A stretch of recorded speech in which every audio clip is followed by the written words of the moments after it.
Yahya Betayev qui nous rejoint à présent, directeur général de Smart Capital. Il est aussi en train de se frayer un chemin. Il y a un monde qui est assez... c'est à la fois impressionnant et c'est à la fois touchant parce qu'effectivement, au-delà de l'envie de se retrouver, on sent l'envie d'investir. Alors Smart Capital, c'est l'opérateur national de Start-up Tunisia qui vise à favoriser l'implantation des start-up en Tunisie.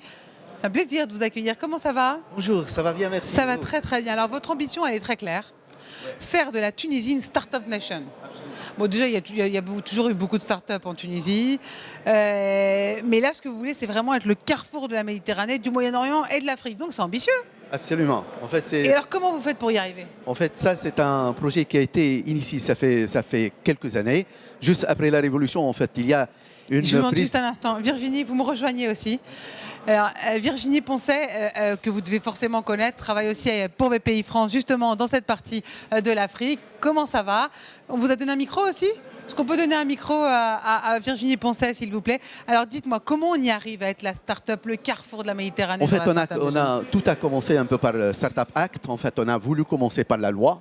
C'est une loi qui donne beaucoup d'incitations aussi bien aux entrepreneurs qu'aux investisseurs qu'aux startups.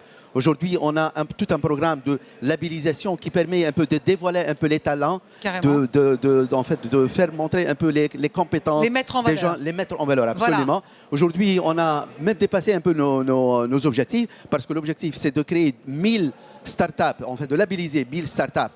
Dans les 5 années à venir, on a dépassé 2 ans, on a déjà dépassé 600 startups qui ont été labellisées et ça nous enchante énormément. Comment vous collaborez avec BPI France? BPI France, elle était l'initiateur en fait du programme depuis 2018.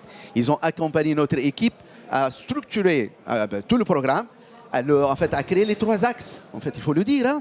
Donc, le premier axe, c'est Startup Act, la loi.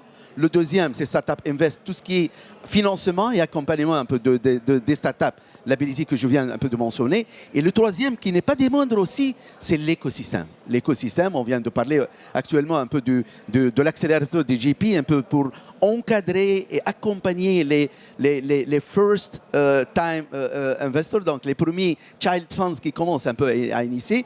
Ça, c'est un programme qui est excellent. Donc, vous voyez un peu les 3 piliers. Et c'est pour cela que nous considérons que c'est un projet qui a une excellente vision et qui pourrait effectivement aboutir. Virginie, pour ça, c'est quoi les profils des startups justement qu'on retrouve en Tunisie? C'est beaucoup des startups techno.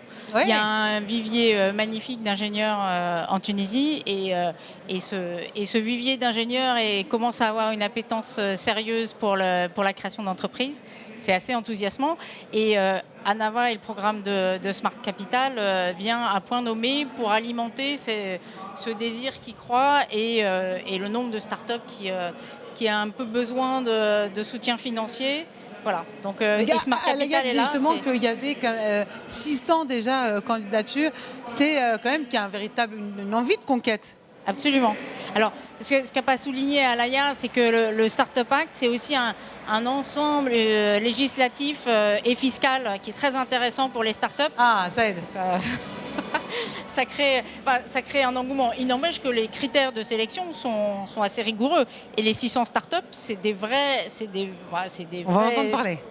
qui vont On va en entendre parler.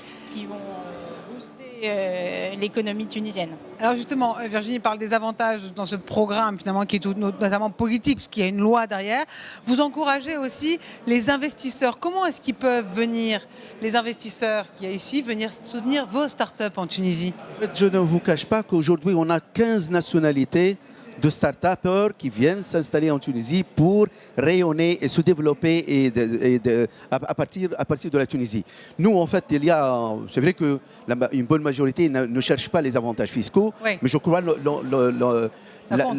ça compte, oui, ça compte. Mais je crois que la chose la plus importante, comme l'avait mentionné Virginie, c'est les compétences, c'est les équipes.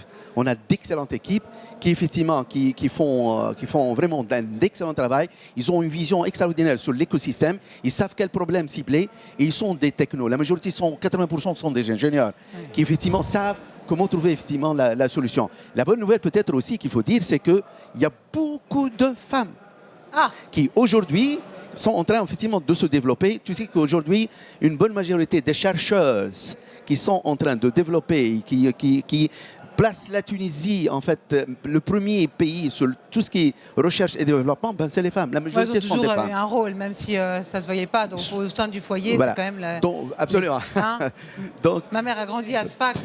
que- Hein on est d'accord. que- Les femmes ont toujours eu un rôle aussi en Tunisie, donc c'est bien Maintenant, qu'elles le en soient. premier, Ouais. la première femme de Tunisie. Et la première femme de Tunisie aussi, qui est maintenant une femme qui Une femme. dirige le gouvernement. C'est quand même pas Donc, rien. absolument. C'est un vrai signe au niveau international.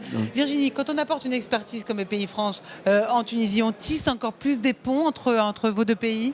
Bien sûr, et on cherche justement à faire venir les startups tunisiennes en France, et on cherche aussi à faire venir les start-upers français sur le terrain de la Tunisie comme une porte vers l'Afrique, qui est un marché magnifique. Ouais, donc un vrai pont d'échange. Nous avons effectivement discuté pendant ces 2 jours, hier et aujourd'hui, avec beaucoup de start-upers français. Et que, Vous avez un il y a- truc à m'annoncer? En fait, j'espère. on dit J'espère, tout, bon, Alexia.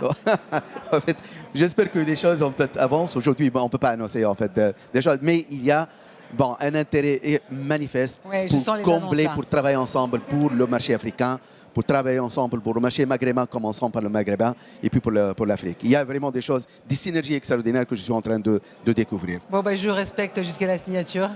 Les annonces, et voilà, le big prochain. Allez, prochain Voilà, big avec les absolument. annonces. Alaya Betayem, Voilà. merci Merci beaucoup, directeur infiniment. général du Merci. Capital, Au revoir. Virginie Poncet.